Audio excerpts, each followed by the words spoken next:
Howdy everybody, and welcome back to my Blender for Beginners series. In this video we're going to go over UV editing and a little bit of texture painting. So without further ado, let's get started. Continuing where we left off from the last video, we're going to delete the keyframes down here, and we're just going to move our guy back to his center position.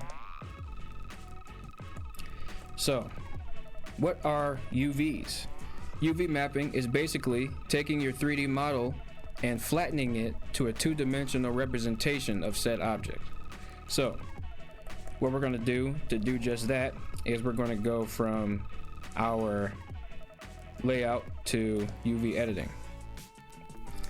And with the UV editing view open, what we're going to do is here in our 3D view, we've automatically been switched to edit mode. And that reason is because we need to make our seams.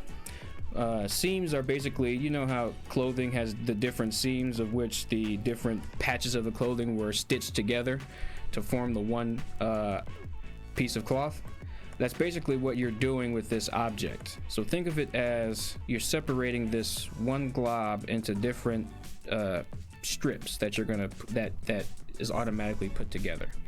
So for this character, we can simply select this loop that's in the center of the leg here, and it'll basically go around the entire character.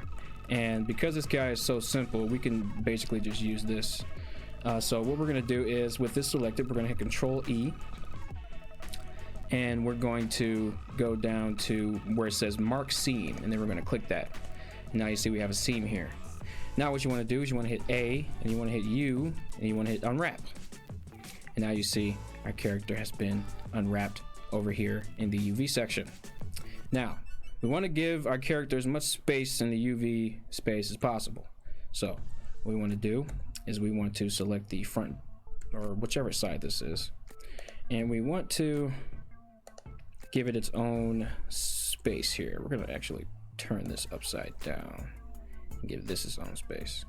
So let's move these guys closer together without having them touch, right?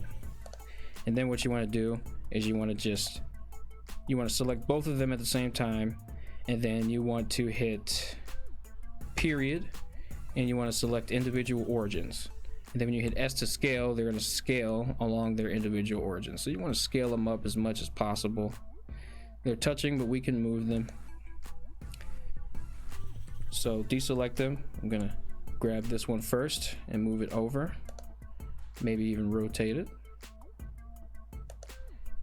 maybe even move it back over. And with this guy here, I'm going to rotate him a little bit, and I'm going to move him up. Now that we have maximized the UV space for our character, what we want to do to start actually adding a texture to him is we want to go back to the shading view, and we want to hit Shift A, or yes, we want to hit Shift A, and we want to add a texture. We want to add an image texture. You want to click New on this image texture, and you see we have a resolution here. You can make whatever resolution you want. For the sake of the tutorial, we're just going to hit the asterisk sign and hit 2, and that'll basically duplicate it by 2, so we'll get 2048.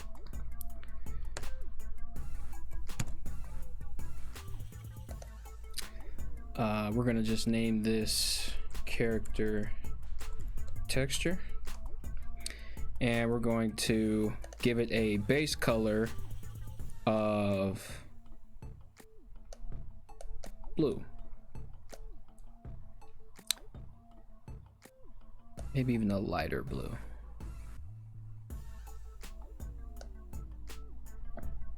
Okay.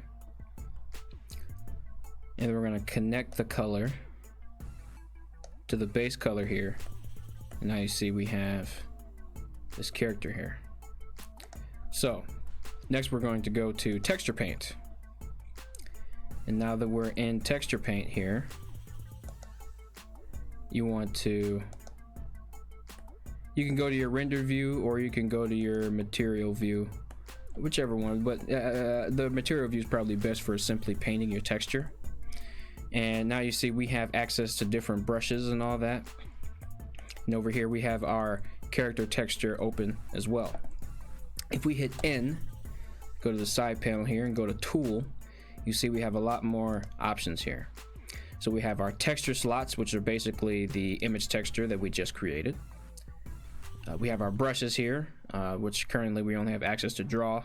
However, if we change it down here, we have soften, smear, clone, fill, all types of stuff. We have our colors here, and we have access to a color palette. We can create a new color palette, and we have access to all these different colors here, and we can add different colors from this rainbow if we so choose. And so with your brush selected, it should be as simple as clicking and you can start painting. We have symmetry on right now, and that should be fine for right now. We're gonna hit Control Z, however, and we want to actually be precise with our paints. We want to paint in designated areas. So after you do that, you want to go to color, and you want to change it from color to gradient. And with your gradient selected here, we're going to change these gradient colors. I'm going to go to a blue, like that, and we'll go to a darker blue. What we can do is we can select this color here and hit Control C, and then grab this color over here, hit Control V, and then we can select this, drag it down. So now that we have that, if you click and go up,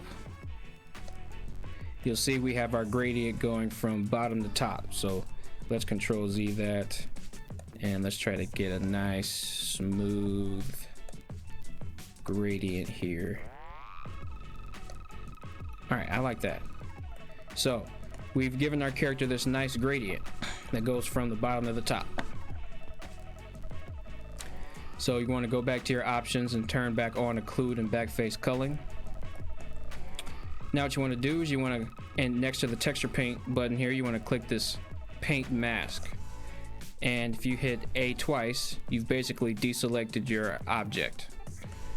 So what you want to do is we can go into edit mode, hit 3 to go to face select mode, and we can be extra precise with the changes we make. So let's say he has brown shoes. So let's select everything over here, and we're just using Alt and right click to select these loop of faces, and we're holding Shift and right click to select everything else. So let's say these bottom bits are fine. If we tab back into texture paint mode, you see we have these parts selected here. So we want to change fill from gradient back to color, and we want to select a brown. Let's go with this brown here, and we can simply click, and now we've changed that color from blue to brown. Next, let's give them some white socks. So select these two rings of faces here, and go to your color palette, select white, and then click. And now he has some brown shoes with white socks.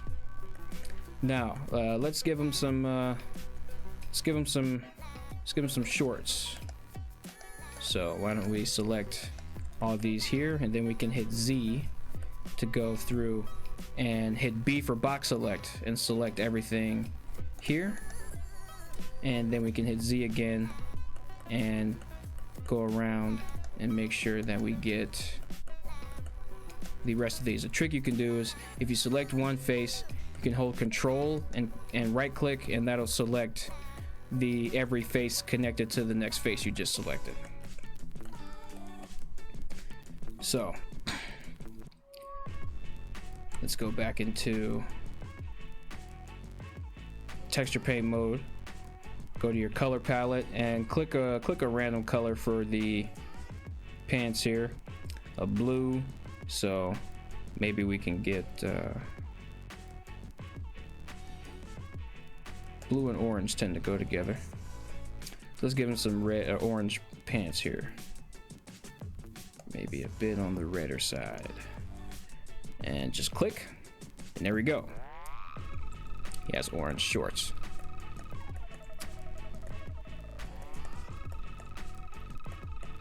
Next, we can give him a white t-shirt. So hit 5 to go on the orthographic view, hit 1, hit Z, and then we can just box select this area here. What you can do is you can hit Shift, Alt, and right click and just get rid of the parts that you don't want selected, and that's a good selection for a t-shirt. Go back into texture paint mode, and we're going to give him a white t-shirt. And there we have it, folks.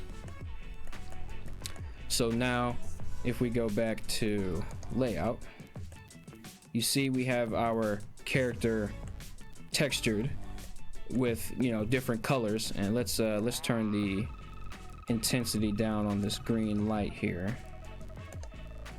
Just make it more of a white so you can see it better. And yeah, so we've separated the character into different colors so you can see he has an outfit, even though he has comparatively one material. So that is how you UV unwrap a character and texture them. Thank you for watching this part of the tutorial. In the next part, we're going to go over the basics of adding bones. So I'll see you there. Have a good one.